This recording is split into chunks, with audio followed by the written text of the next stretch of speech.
My wife kept telling me I was paranoid. Then I found out what she was really hiding. Part 1, the first lie.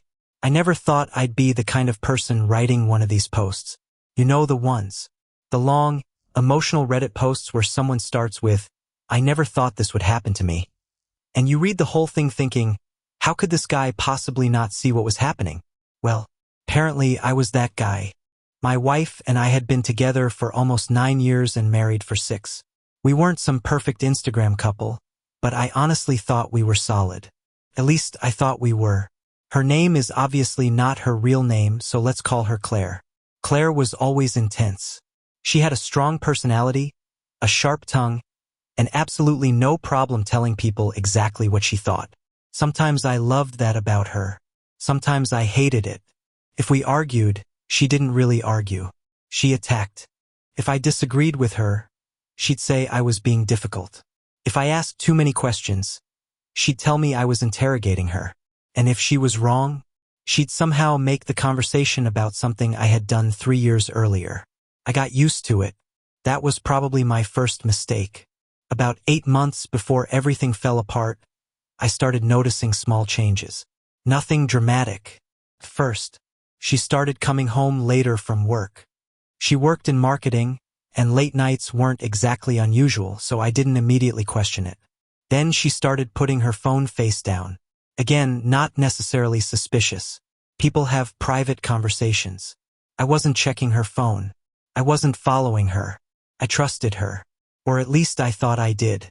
One night, I asked her casually, "Everything okay at work?" She didn't even look up from her phone. "Why wouldn't it be?" "I don't know. You've been staying late a lot." She sighed. "Because I have a job?" I remember just standing there. "I wasn't accusing you of anything. That's what you always say right before you accuse me of something." And that became a pattern. Every question became an accusation. Every concern became insecurity. Every disagreement became proof that I was controlling. Then there was the gym. Claire suddenly became very interested in exercising. Nothing wrong with that. Actually, I encouraged her. But she'd never been interested before. Suddenly she was going 4 or 5 evenings a week. She bought new workout clothes. She started spending more time getting ready before leaving. Again, I didn't think much of it. Until one evening she came downstairs wearing perfume. I noticed because she almost never wore perfume to the gym. I joked about it. "Going to impress the treadmills tonight?" She looked at me like I'd insulted her. "Seriously? What? Why do you always have to make comments like that?" "It was a joke. Not funny." She grabbed her bag and left. I stood in the kitchen feeling like I'd somehow screwed up without knowing what I'd done. That's when I started keeping things to myself. Not because I was hiding something, because I didn't want another argument. And then came the first lie I caught. It was a Thursday. She told me she was going out with 2 coworkers after work. No problem. I made dinner for myself and watched TV. Around 10:30, I texted her, "You coming home soon?" She replied almost immediately, "Probably another hour. We're still at Sarah's." "Okay, fine." At around midnight, she came home. I was still awake. She walked in quietly. Hey, how was Sarah's?" She froze, only for half a second. But I noticed. "Fine. What did you guys do?" "Nothing. Just talked." "Where were you?"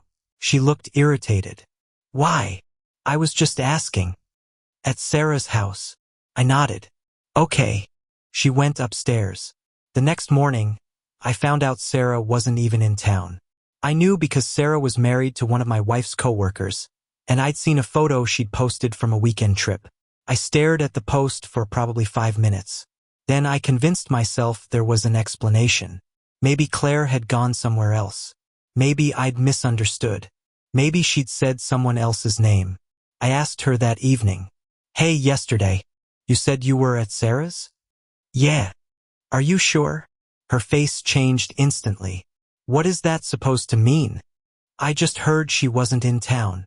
She laughed. Not a nervous laugh. An annoyed laugh. "Wow. What? So now you're checking where I go?" "No. I just asked." "You're unbelievable." Then she walked away. A few minutes later she came back. I was at Emily's first. Then Sarah's husband joined us somewhere else. I forgot. That explanation made absolutely no sense. But I accepted it. I wish I hadn't. A few weeks later, she started changing passwords. Then she suddenly needed a new passcode on her phone. Then she became extremely protective of it. One afternoon, she left her phone on the kitchen counter while she showered. It buzzed. I didn't touch it. Another notification appeared. Then another.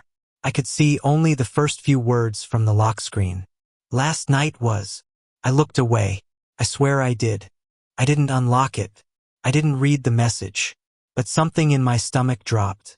When she came downstairs, I asked, "Who keeps texting you?" She looked at me. "Nobody. Your phone has been going off. Work." Okay. She picked up her phone. And then she did something that bothered me more than the message itself. She deleted the notifications.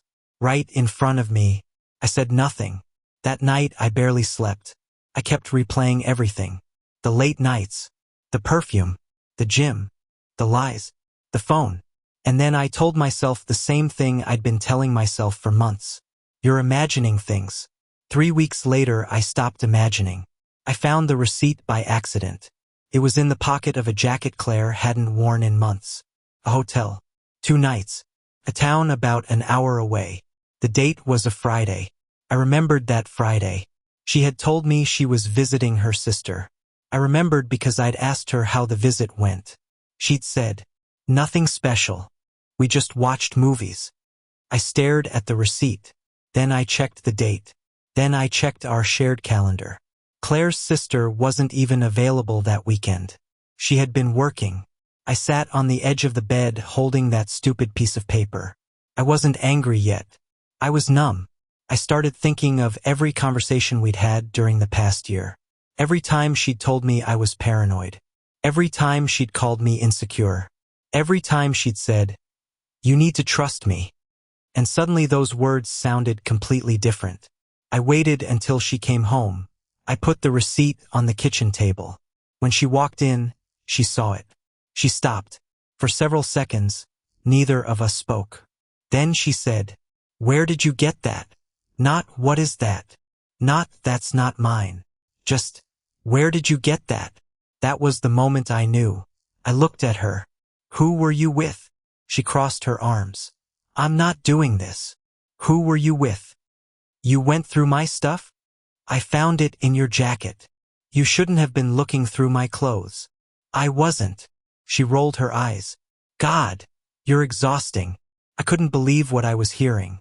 "You stayed in a hotel." "I already told you." "You told me you were with your sister." She said nothing. "Claire." "Nothing." Then she finally said, "Fine. I went with someone." My heart started pounding. "Who?" She looked away. "A coworker." "Why?" "Because I needed space." "Space?" "Yes." "From me?" "Yes." I stared at her. "So you lied to me. I didn't cheat on you. You stayed in a hotel with another man. We didn't sleep together." The room went completely silent. That sentence. That exact sentence. I remember thinking, why did she answer a question I hadn't asked? I hadn't asked whether they slept together. She had volunteered that information. I said quietly, "Who was he?" She didn't answer. "Claire." "Who was he?" Finally, she said his name. "Mark." I knew Mark. That was the part that destroyed me. He wasn't some stranger. He had been to our house. He had sat at our dinner table. I had shaken his hand. I had joked with him. I had trusted him. I felt physically sick. And then Claire said something I'll never forget. "This is your fault too." I looked at her. "What?" "You pushed me away." I actually laughed. Not because it was funny. Because I didn't know what else to do.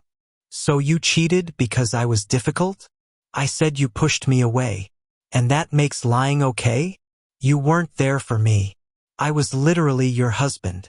She shook her head. "You don't understand." "No," I said. "I don't." She grabbed her bag. "I need to stay somewhere else tonight." I watched her walk toward the door. "Are you coming back?" She stopped.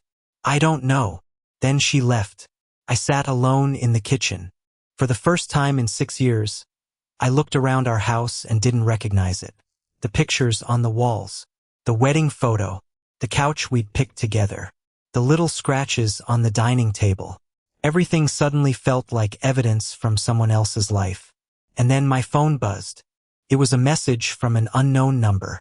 I opened it. There was one sentence. You don't know the whole story. And beneath it was a photo. I stared at the screen.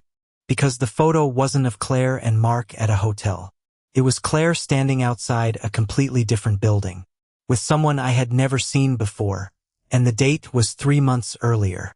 That was when I realized the hotel receipt wasn't the beginning. It was probably nowhere near the beginning. It was just the first piece of the puzzle I'd managed to find. Part 2. The story keeps changing. I didn't sleep that night. Not really. I sat on the couch with my phone in my hand, staring at the picture over and over. I zoomed in. I looked at the building. I looked at Claire. I looked at the man standing beside her.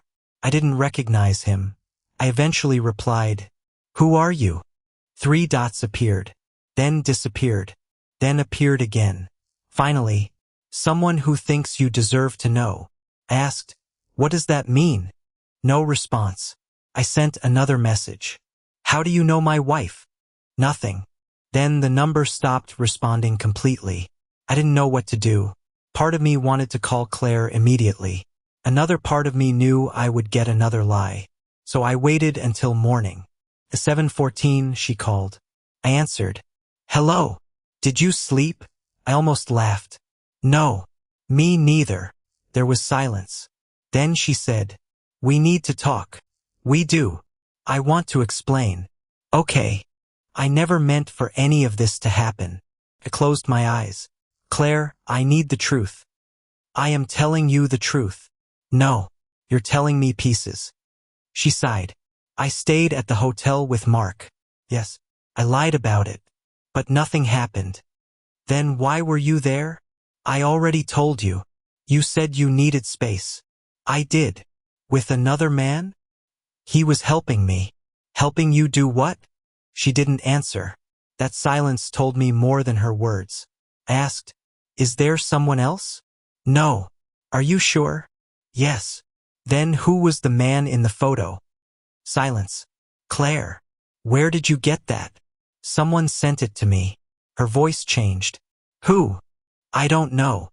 She hung up. I sat there staring at the phone. 5 minutes later, she texted, "Don't believe everything you see." That sentence might as well have been printed on a billboard. Because the problem was that I didn't know what to believe anymore. That afternoon, I contacted Mark. I didn't threaten him. I didn't insult him. I simply wrote, "I know about the hotel. I want the truth." He didn't answer for almost 6 hours. Then he finally called. I almost didn't pick up. "Hey," he said. "Hey." Silence. Then, "I should have told you." My stomach dropped. "Told me what?" He sighed. "Claire and I have been talking for a while." "How long?" "Several months." "Talking?" "More than talking." I felt like the floor disappeared beneath me. "How long?" "Since spring." I looked at the calendar. Spring. Months before the hotel. Months before I had even suspected anything. I asked, "Did you sleep together?" Another pause. "Yes." One word. That's all it took. I thanked him for telling me. Then I hung up. I sat on the edge of my bed. I didn't cry. Couldn't. I felt completely empty. The strange thing about betrayal is that people imagine the worst moment is when you discover what happened. It wasn't. The worst part was remembering all the moments before you knew. Every "I love you." Every dinner. Every weekend. Every time you thought you were safe. You start wondering which memories were real. I called Claire. She didn't answer. I called again. Nothing. Then I got a message. "I'm not talking to you while you're this angry." I replied, "You lied to me for months." She responded, "I made mistakes." I stared at that sentence. Mistakes. Plural. I asked, "How many?" No answer. That night she came home. She walked through the door carrying a small suitcase. I looked at her. You're staying here? It's my house too. I didn't argue. She put the suitcase down. Then she said, Mark told you. I nodded. She looked furious. Not ashamed. Furious. You had no right to contact him. Couldn't believe it. You cheated on me. And you invaded my privacy. You lied to me. You've been controlling me for months. I stood there. Did you love him? She looked away. I don't know. That answer hurt more than I expected. Do you love me? Silence. I waited. Finally, I care about you. Not I love you. I understood. The next few days were a disaster. One day she said she wanted to save the marriage. The next day she said she didn't know. Then she said Mark meant nothing. Then she said he understood her better than I did. Then she said she only slept with him once. Then Mark told me it had happened more than once. Every time I confronted her with something, the story changed. First it was one night, then two, then a few times. Then she admitted they'd been seeing each other for months. I asked her why she kept lying. She said, because I knew you'd leave. That was probably the most honest thing she'd said. One evening, while we were arguing, her phone rang. She looked at the screen. I didn't recognize the number. She declined it. It rang again. She declined it again. Then a message appeared. She grabbed the phone and went upstairs. I didn't follow her. A few minutes later, she came back downstairs. She looked terrified. Not angry, terrified. Who was that? I asked. Nobody. Claire. It's nothing. Then why are you shaking? She didn't answer. I asked again. She finally said, it was Mark. Why would Mark be calling you? I don't know. Are you sure? She exploded. Can you stop interrogating me for 5 minutes? Then she went upstairs. About an hour later, I heard her talking on the phone. I couldn't hear every word, but I heard one sentence clearly. You promised you wouldn't tell him. I froze. That sentence changed everything, because suddenly I understood. There was something else. Something neither of them had told me. The next morning, I confronted her. What did Mark promise not to tell me? She stared at me. Nothing. You said it last night. You were listening to my private conversation? I heard you. She became defensive. You're obsessed. Just tell me. There's nothing to tell. I didn't believe her. I packed a bag. She looked shocked. Where are you going? To my brother's. You're seriously leaving? Yes. You're running away from your marriage. I turned around. No, Claire. I looked directly at her. You already left it. I walked out. For the first time in months, I could breathe.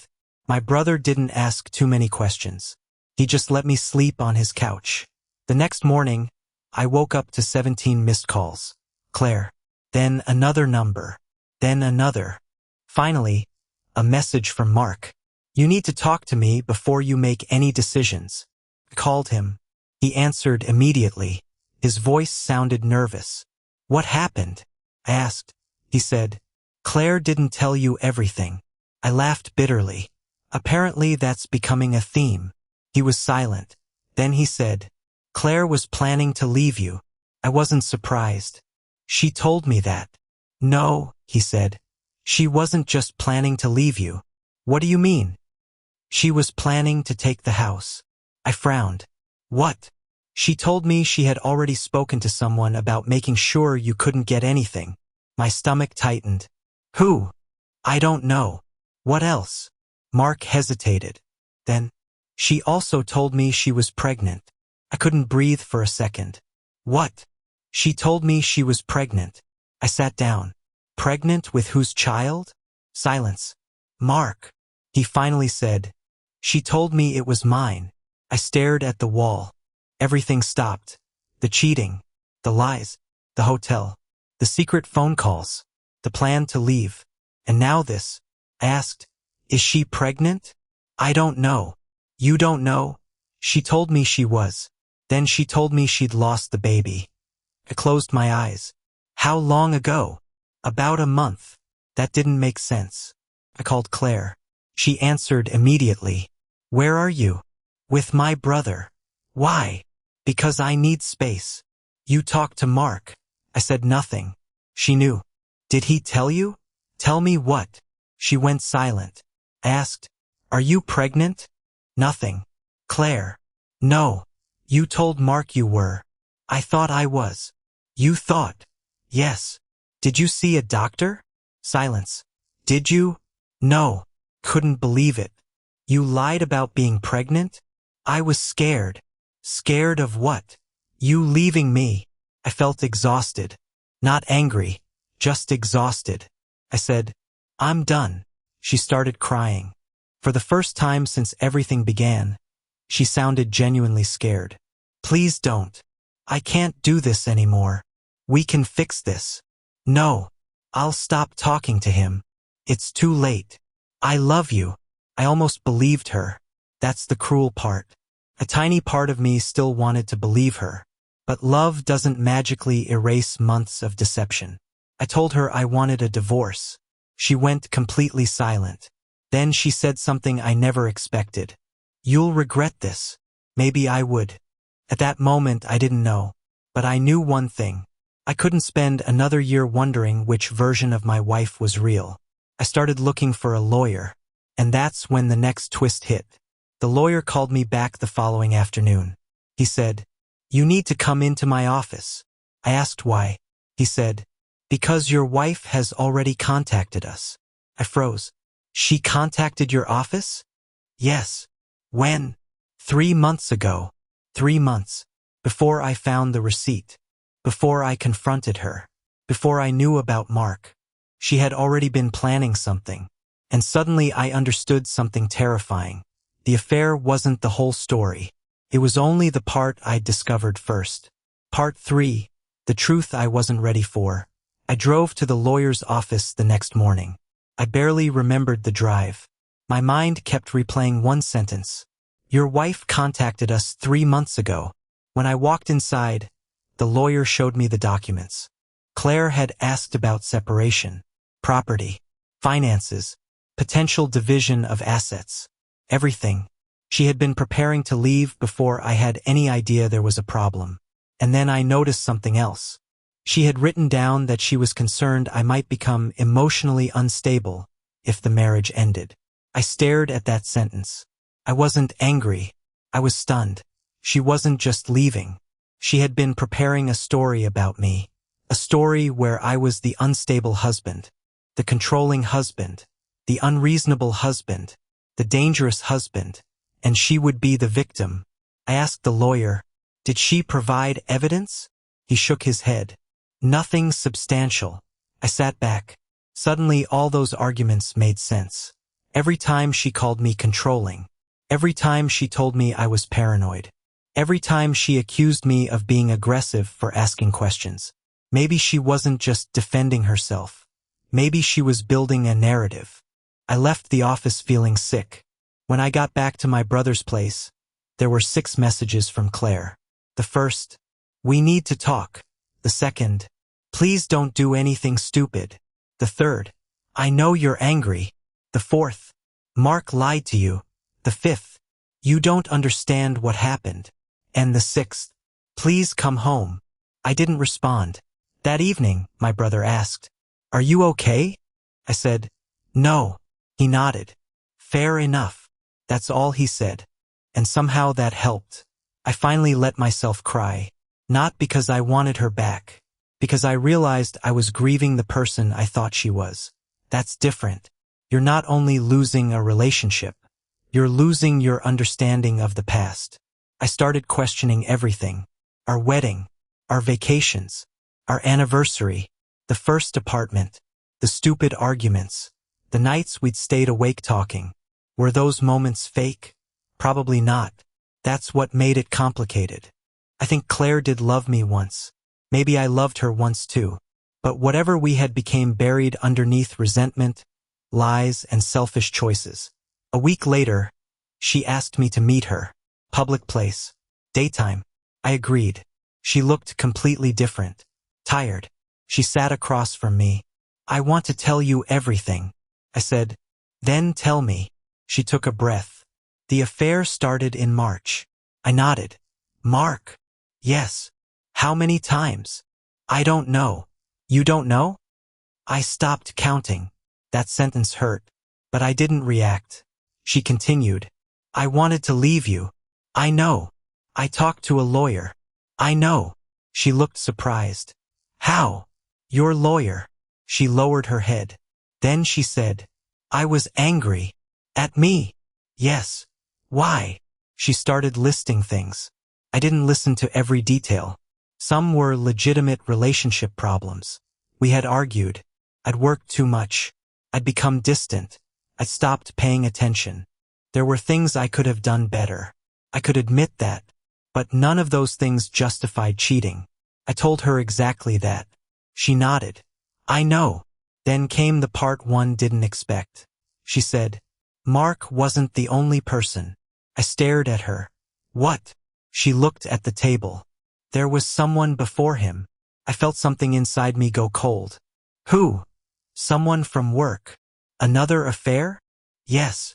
When? Last year. I laughed quietly, not because it was funny, because at that point another affair almost felt like a ridiculous punchline. How many people? I don't know. You don't know?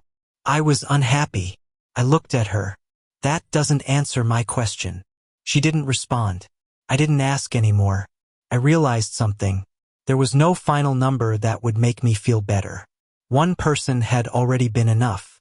Two didn't make it twice as painful. The damage was already done. Then she said, I want to try again. I looked at her. With me? Yes. Why? Because I don't want to lose you. I asked, do you love me? She cried. I don't know. And that was the answer I needed. I stood up. I hope you figure out what you want. She looked up. Does that mean you're leaving? Yes. She started crying. I felt awful. I really did. Despite everything. But feeling sorry for someone doesn't mean you have to stay with them. I filed for divorce. The following months were messy. There were arguments about money. There were arguments about the house. There were accusations. There were apologies. Then more accusations. At one point, Claire told people I had abandoned her. At another point, she told them I had forced her out. Neither was true.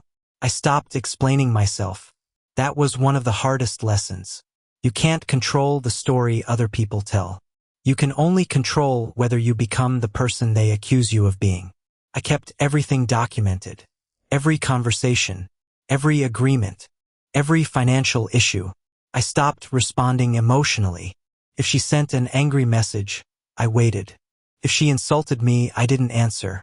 If she accused me of something, I addressed it through the proper channels. Eventually, the divorce was finalized. I moved into a small apartment. It wasn't fancy. The furniture didn't match. The kitchen was tiny. The walls were completely empty. But the first night there, I slept better than I had in months. There was no waiting for a key in the door. No wondering where someone had been. No analyzing a text message. No guessing whether I was being lied to. Just silence. And strangely, the silence felt peaceful. A few months later, I received one final message from Claire. She said, I hope someday you can forgive me. I stared at it for a long time. Then I deleted it. Not because I hated her. Because I didn't need to carry her anymore. I don't know what happened between Claire and Mark afterward. From what I heard, they didn't stay together. Apparently, once the affair became a real relationship instead of a secret, things weren't as exciting. I don't take satisfaction in that. Honestly, I don't care. I spent too much time trying to understand why someone would destroy something they had. Eventually, I realized that I didn't need to understand it. People make choices, sometimes terrible choices, and sometimes those choices have consequences. The biggest thing I've learned is that trust isn't the same as blindness. I spent months telling myself that a good husband should trust his wife. And that's true. But trust doesn't mean ignoring reality. If someone's behavior changes, you're allowed to notice. If someone lies, you're allowed to question it. If every concern you raise gets turned back on you, you're allowed to step back and ask whether the relationship is actually healthy. At the same time, I learned something uncomfortable about myself. I ignored problems because I was afraid of what I'd find. I noticed the late nights, the secretive phone, the sudden defensiveness, the lies, and every time I chose the explanation that hurt less. Because sometimes the truth isn't difficult because it's complicated. It's difficult because you already know what it means. I also learned that betrayal doesn't always look dramatic. Sometimes it's a password changed. Sometimes it's a work dinner. Sometimes it's a phone turned face down.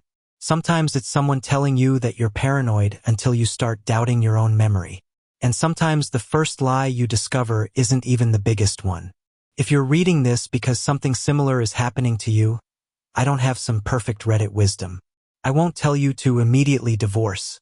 I won't tell you to stay. That's your decision. But I will say this, don't abandon your own judgment just because someone tells you that you're crazy for having questions. Talk to people you trust.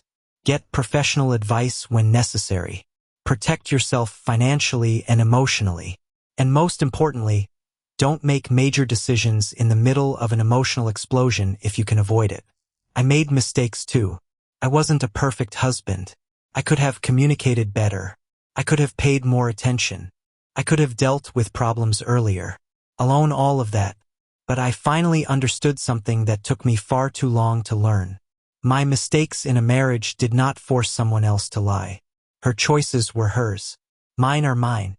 And my choice was to leave. It's been almost a year since the divorce. Sometimes I still think about the person I believed I married. Sometimes I wonder whether things could have been different. But those thoughts don't control me anymore. I'm rebuilding. I'm meeting people. I'm spending more time with friends. I'm exercising again. I'm traveling. I'm learning how to enjoy being alone without feeling lonely. And the weirdest part? I thought leaving would make me feel like I had lost everything. Instead, I slowly realized I had lost something that was hurting me. That's not the same thing. I don't hate Claire. I don't forgive everything either. Maybe someday I will. Maybe I won't. But I don't need to decide that today.